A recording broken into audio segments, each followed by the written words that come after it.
Jissoktaw l-ineffiċjenza u nuqqas ta' pjanar fil-qasam tas-saħħa. F'dawn l-aħħar sigħat, infermiera fiċ-ċentri tas-saħħa ingħataw istruzzjonijiet mid-Dipartiment tas-Saħħa biex jirrappurtaw għax-xogħol fid-djar tal-anzjani tal-Gvern, jiġifieri San Vincenz de Paul. Id-deċiżjoni ttieħdet mingħajr ebda konsultazzjoni mal-MUMN, il-union li tirrappreżenta l-infermiera u l-qwiebel. Fis-stqarrija l-MUMN ikkundannat din id-deċiżjoni għaliex qalet li dan iċ-ċaqliq ħalla impatt negattiv fuq is-servizz mogħti fiċ-ċentri tas-saħħa.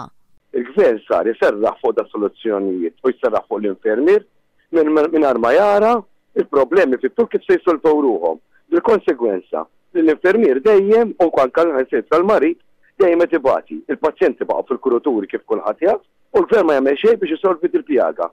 L-MUMN qalet ukoll li dan iċ-ċaqliq qed jagħti l-impressjoni li hemm infermiera żejda fiċ-ċentri tas-saħħa.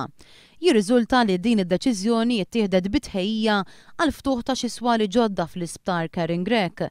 Skont l-MUMN dan ifisser li l-Gvern se jkun qed iżarma l-kura primarja. F'San Vincenz de Paul, id-Dipartiment tas-Saħħa qiegħed saħansitra jitfa' pressjoni fuq l-infermiera biex jilqgħu aktar pazjenti milli suppost.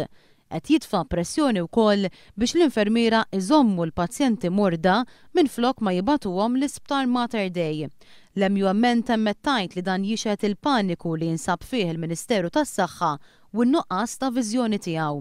Għaldaqstant ibbojkottjat laqgħa li kellha ssir it-tnejn filgħodu mal-Ministru tas-Saħħa Joe Cassar.